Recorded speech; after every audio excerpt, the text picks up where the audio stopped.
changing your identity will change your life. And I don't mean identifying as a different gender or anything like that. I'm speaking about identifying as a more powerful version of yourself than you currently see yourself. Because the problem is, right, if you aren't doing the things that you know that you need to do, if you aren't operating on the frequency that you would like to be operating on, oftentimes it's because you don't see yourself as that person. If you don't see yourself as someone who is disciplined, if you don't see yourself as someone who gets things done, if you don't see yourself as someone who believes in himself, you're not going to. We don't often rise to our goals. We don't rise to what we think we want, I should say.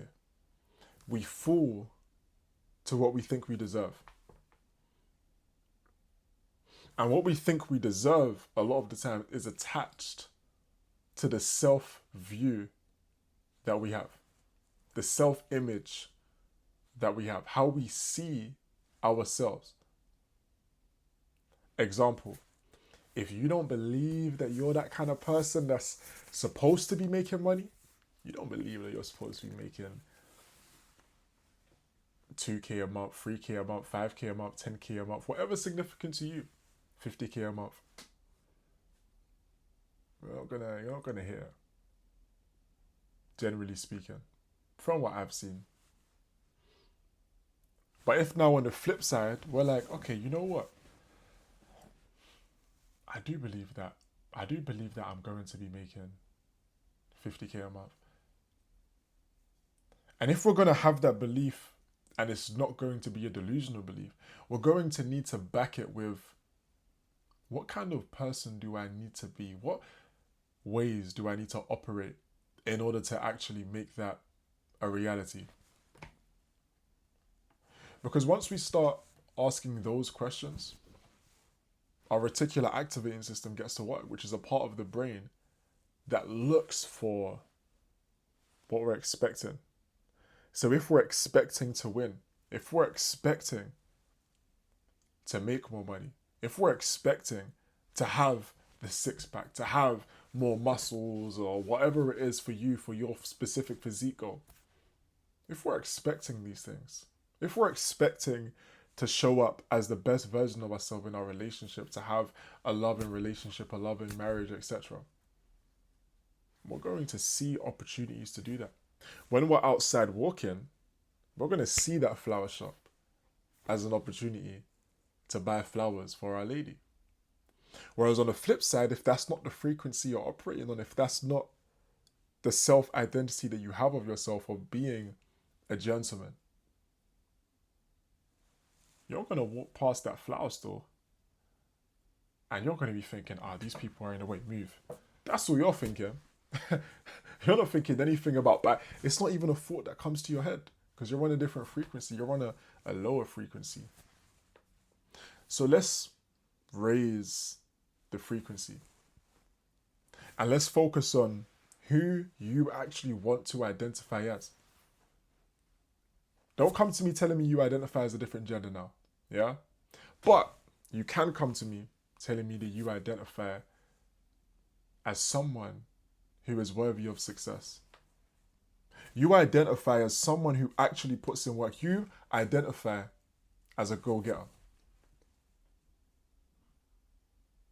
You identify as the kind of person that doesn't make excuses. You identify yourself as the kind of person that sees obstacles and says move. You push through them. You don't allow them to hold you back.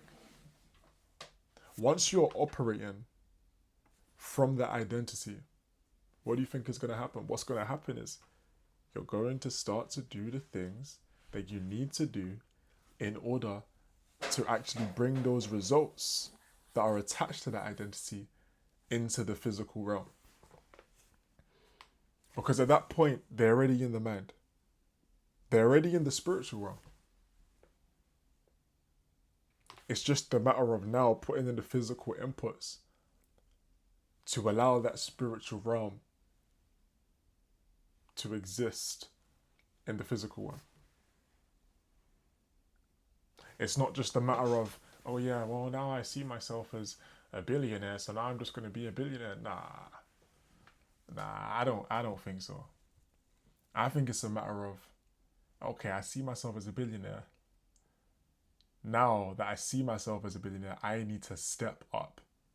I need to operate as a billionaire would. So even as you have this identity, now we need to think and study, what do people who are of this identity do? What do people who are committed to success do? What do people who make the amount of money that we want to be able to make do? What do people who are committed to their fitness journey do? Are they going out to the pub on a Friday? Nah. Maybe some of them. But not you, not us. Not going out to the pub every Saturday, Friday, Sunday. Nah. Unless you're going to drink some water or something, you just like the environment of the pub for some reason, which I don't understand. I don't like the pub. But if you do, that's cool.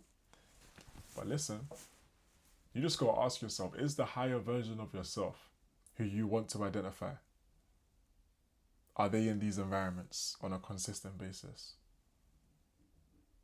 Are they taking care of their body? Or are they putting things into their body that don't belong there?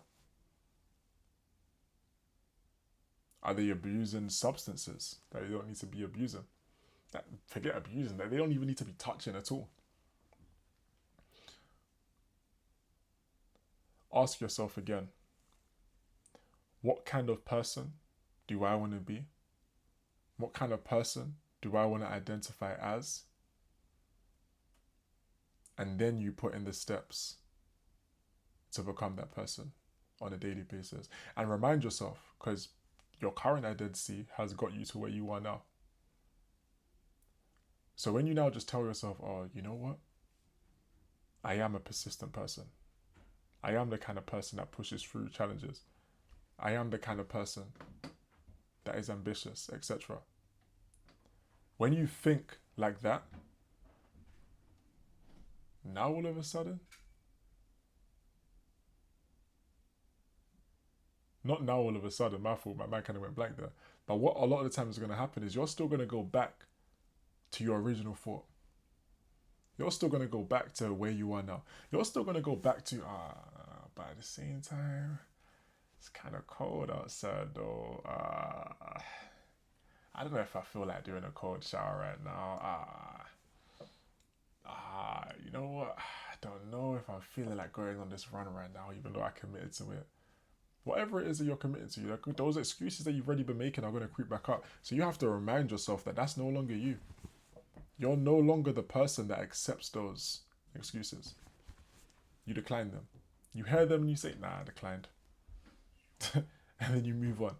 And you do the thing that you know that you're supposed to do regardless. From now on, that's the kind of person you are.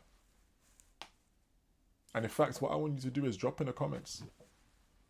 What kind of person are you now going to identify as?